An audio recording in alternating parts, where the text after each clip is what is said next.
With this being our third pregnancy, we had never found out the gender with the other two. Kyle talked me into taking Tilly with us and letting Tilly be the one to tell everybody what the baby was. Well, Tilly is our oldest. She's 7. Little did we know, with Tilly being there, the upheaval and the emotional roller coaster that we were about to embark on. We were down there for our 20-week ultrasound to find out the gender. The field during the ultrasound is always kind of bubbly, active, and live, because everybody knows it's kind of an exciting time. And then when they start getting quiet, we kind of started asking questions and looking at each other, kind of like, what's kind of going on here? Something's not right, and so we get in the car. Parking lot, and no sooner did we pull out of the parking lot, I got a phone call, and they said, you need to come back right away. The radiologist wants to talk with you about what's going on again. And the radiologist looked at me and he said, it appears that your baby's right ventricle didn't develop. Everything just stops.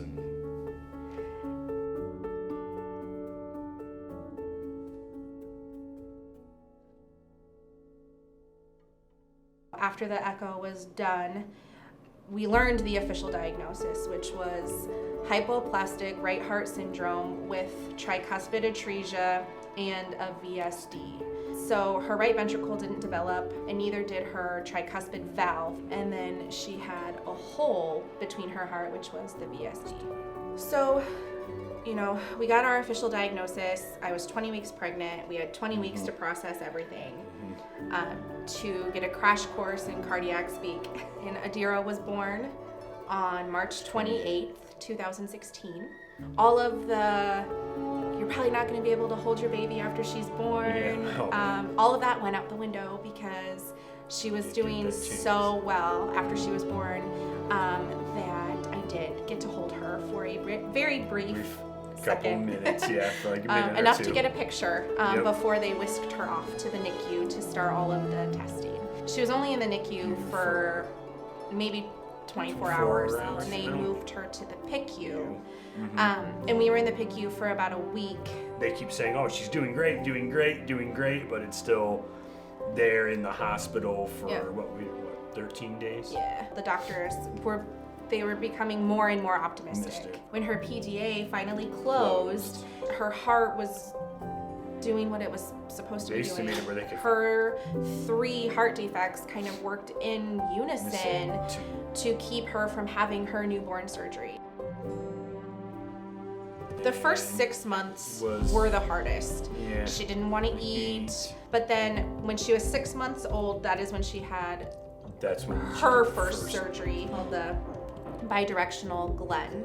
She proved again to be like a rock star. She had her surgery on a Thursday, and we were home on Monday. Her recovery was amazing. It was awesome. Nothing really slowed her down. So she had her Glenn in September, and the following July, we started noticing her lips would turn purple, and the beds of her nails would turn purple.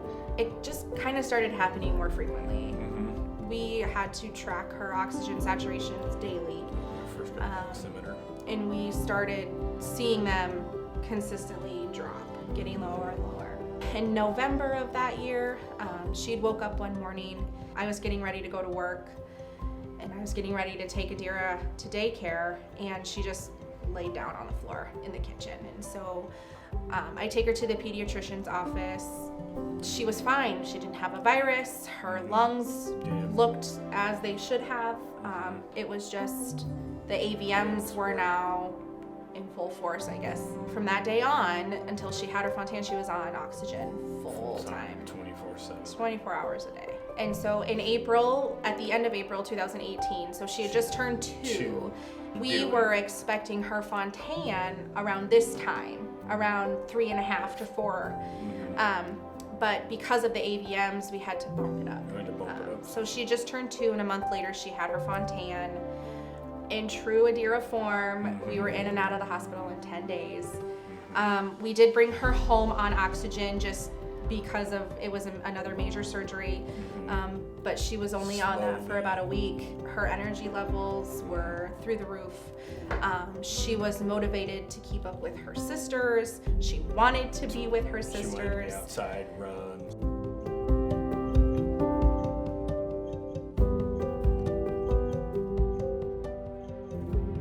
The American Heart Association plays a critical role for us, because without them, you know, these procedures that we talk about for us are commonplace, you know, 30 years ago were not. And it's because of the American Heart Association and the fundraising and things that they do to help support the research. Their mission is to, you know, improve and save lives. And with so many heart defects close to our family friends here in town, it's just made it an important part of our life too, to just support, you know, anything related with the American Heart Association. For Adira, the sky's the limit, and I don't know 30 years ago that we could have said that, you know, or even 3.5 years ago when we were diagnosed. But for her, definitely the sky's the limit. She is feisty. Her personality has served her well through this entire roller coaster that she has been on in just 3.5 short years.